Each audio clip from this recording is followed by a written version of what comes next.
Very nice to be here. Thanks for the introduction, Owen. It's kind of often humbling to hear that. We are literally based next door, so in a way we're in our own backyard here. It's a pleasure to be here amongst so many young design, illustration, creative others. It's always really nice to come to an event and just see the different sort of range of people that turn up and celebrate, in a way, what's possible with creativity. Today, a choice was to speak about a couple of projects. One of those projects we literally just came back from the launch of, and another is also a really recent project for us. And we're still getting to know those projects. It's always a thing where you start to reflect on projects, you start to learn them in another way. Because design for us is such a fast-paced activity, and in a way we follow a kind of intuitive process. So OKRM is Rory McGrath, me, and Oliver Knight, and we work with a range of designers, a project manager, Vanessa, which is in the house, and different disciplines come and join us on that journey. So this is the Het Nooy Institute. It's in Rotterdam. We were asked to work with them in around October. A massive privilege, I must say. We've always been fans of the Dutch design legacy, and to work within the Netherlands was a privilege, and something that which not many British designers have really had the chance to do. Designing the Surface is the exhibition. It's the result of a dialogue between Chris Carball and Coerst and Veld as curators. The exhibition approaches the phenomenon of finish, as in the finish, the final layer of design. And it approaches that from several points of view: luster, faux, agency, Teflon, different chapters. We approached the project at the beginning. These are from the architects. We approached the project at the point where the architects have already been working on the project. Each of those projects to us were abstract, and the curators have this idea of a kind of theatrical or fairground type experience. And whenever we get to the exhibition project, we have to work out how to deal with it. What is the problem? In this case, Monondoc, which are the architects, had a sense that these would be active pavilions, each one representing, in a way, a fictional space. What do we do with this scenario? The Dutch have a really beautiful philosophy that design, in a way, is every designer within the project has a responsibility, and that responsibility is ours to take in whichever way we decide to take it. It's very different to a British institution. That's a big conversation we can have another time, but the idea is that we're free to take that layer as we please. So the idea for us was to treat this as a kind of fictional space and treat these individual pavilions as acts within a play. There would be two layers. One would be a narrative layer, and this would create a kind of experimental attitude where these individual objects within these pavilions would have dialogue with one another. There would be a language system where fact meets fiction, science meets poetry. And there would be a scenario layer, and that scenario layer would be setting the scene for each one of those pavilions. And in a sense, this diagram often becomes a way of us creating a sense in this project.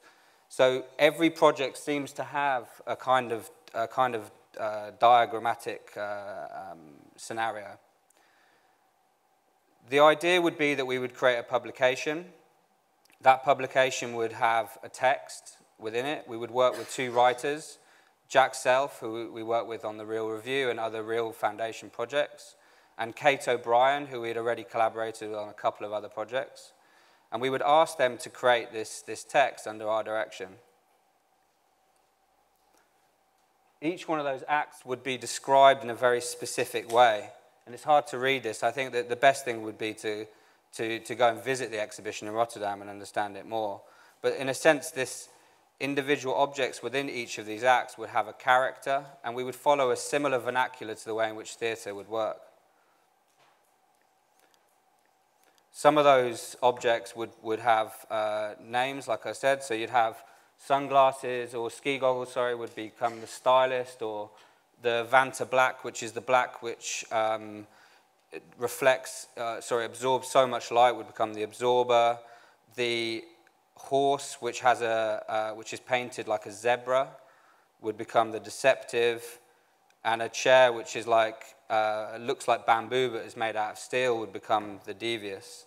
And these characters could start to explain themselves through the play. The publication would be given to everybody for free when they enter the exhibition, and it would act as a guide to those objects, to exactly what they mean, and the reader could dip into that as they go around or decide to read it later. And in a sense, these spaces are perfectly primed with this kind of black space as you walk into the exhibition, with 2 films and a very specific doorway. And this sense of priming is a really big part of our work also. We always try and create a space to provide the audience with whatever they need before they enter into an exhibition. And within that entrance space would be 2 videos, and those would start to highlight moments of the text. And it's difficult to give you a sense of what that text is doing sort of so fast within this sort of 10 minutes, but the text had many different sort of vernaculars. So sometimes it would take the vernacular of a children's book, sometimes it would take the form of a traditional theatrical script, but these different text vernaculars provided us with what we needed in order to convey a range of different objects from different historical backgrounds. This was the opening last Thursday night, which was pretty awesome, really fun. It gives you a sense of the scale, and the nice thing about this is it had a sort of scale of an exhibition of a similar size to, say, an exhibition at the V&A, but it was kind of completely experimental, and none of the different participants really knew what to expect when they arrived, because all the work happened simultaneously. Everything always continued in a forward trajectory, and in a sense it was this beautiful surprise for everybody involved. This is some images of the setup. So what we decided to do, and this was quite late on, but was because these pavilions seemed to be almost like models, they could have almost worked at any scale, but some of them were actually building size. We thought it would really complement well to blow up pages of the book to about 1,000%. So you have these huge pages of the book. In a sense, you create a sort of scaleless space. And different objects started to have different effects. So for instance, like a medieval golden cockerel started to have a relationship with this sort of super large page of a book. And in a way that added to this sense of a sort of fictional space. And I think the thing with exhibition design and sort of rolling your sleeves up, it's important to not try and over-design until you get to the sort of end of the process or even there. So we didn't really know how to stand these large pages up, but what we did is we worked with the carpenters on site, and we came up with this nice little sort of foot method, which gave an opportunity to showcase these signs and stand them up. And then all of the objects were without captions and just had simple numbers which could be reflected to the center of the book. I'm just going to zoom through a little bit here. So you can sort of see a little bit here of the type of pavilions and the type of activity. And then here's a page which gives a sense of a luster pavilion in which we had a sort of ballroom feeling where a shell could have a conversation with a design object, and it was almost as if it was a kind of ball, like an evening. But through this method, what one can do with text is start to really explore language and explore the meaning of objects in a much deeper way to the usual condition of a graphic design project where you're given a text and asked to set it in a particular typeface. And each pavilion had, as I said before, a very distinctive feeling or a distinctive attitude to the typography and to the language used. This case it's similar to a Peter and Jane book. And this is a pavilion which is dedicated to faux objects. And I really would encourage you to go and visit it, because it's kind of painful for me to zoom past this where each thing is interesting in its own right, but there's very little time to explain. So exhibitions have become like a big part of our work at OKRM, and I think that's something of a natural trajectory with graphic design. You tend to start with smaller projects, books and so on, and you sort of graduate to exhibitions and visual identity and branding. In the case of us, we always dealt with exhibitions at the beginning, but then never really got involved on a level where we were able to control an overall effect for the audience. In a way, getting involved with the curatorial activity. So Fear and Love is at the Design Museum right now. It's 11 installations that aim how to demonstrate how design is connected not just to commerce and culture, but to underlying issues which associate with fear and love. Justin asked us really early on to help him to solve this sort of pressing problem of how to create an image for this project. How do you convey what is fear and love? And in the absence of content, what he offered us was a mood board of everything that he had been looking at to inspire the curatorial activity.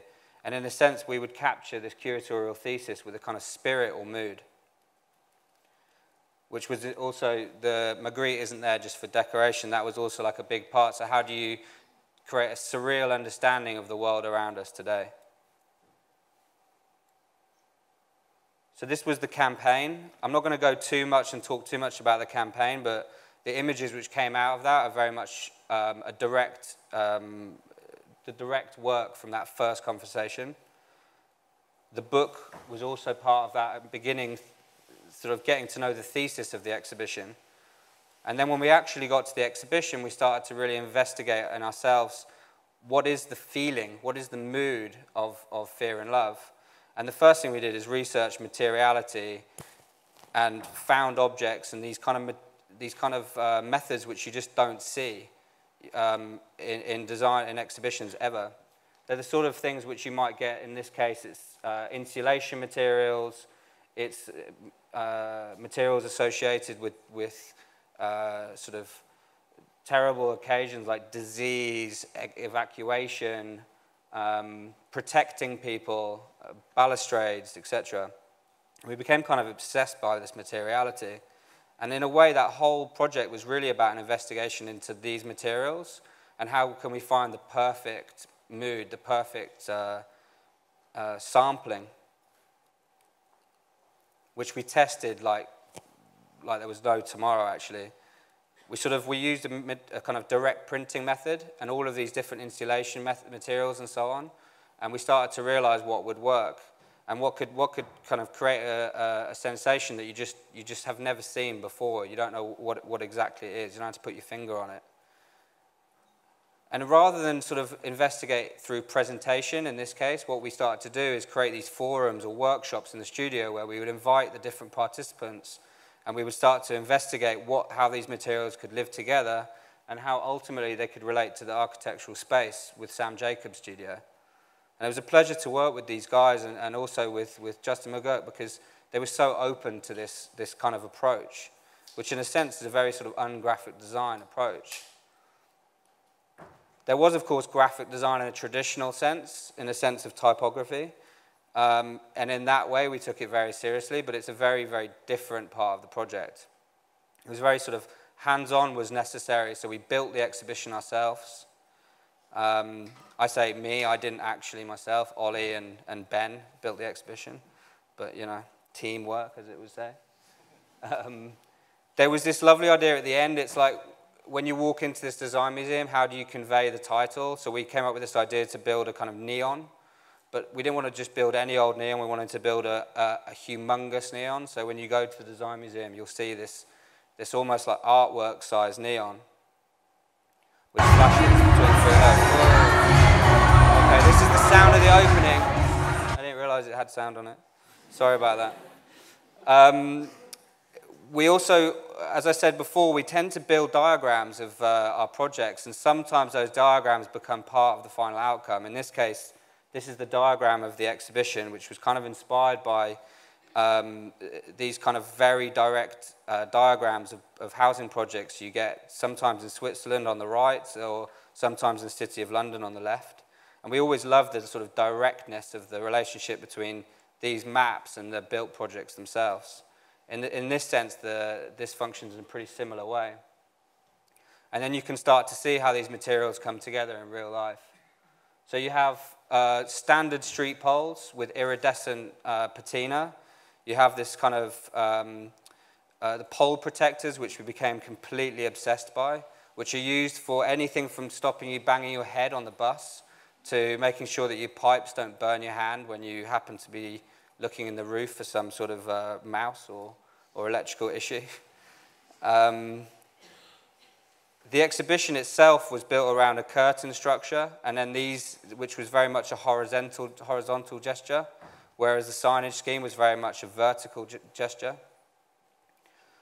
And it's a kind of seamless exhibition design between us and Sam Jacobs' studio. Like, neither one of us took any particular responsibility away from one another. We worked completely collaboratively, which is very important and quite rare, actually. And you get these lovely views through these curtains through to the exhibition. And sometimes the structures sort of have a strong relationship with the different works, in this case, a Metahaven work. And every sort of detail is worked out. So you have these lovely zip ties which tie a polypropylene sign to these big poles. And the backs of the insulation material is like super beautiful. It's just like hyper metallic.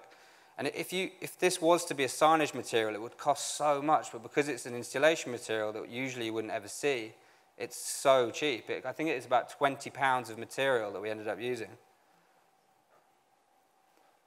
And I'd like to just end by just urging you guys to go and see the exhibition, because it feels such a shame to rattle through it at such pace, but the exhibition themselves are really worth visiting. This is still on at the Design Museum, and it's a pretty great exhibition. So with that said, thank you very much.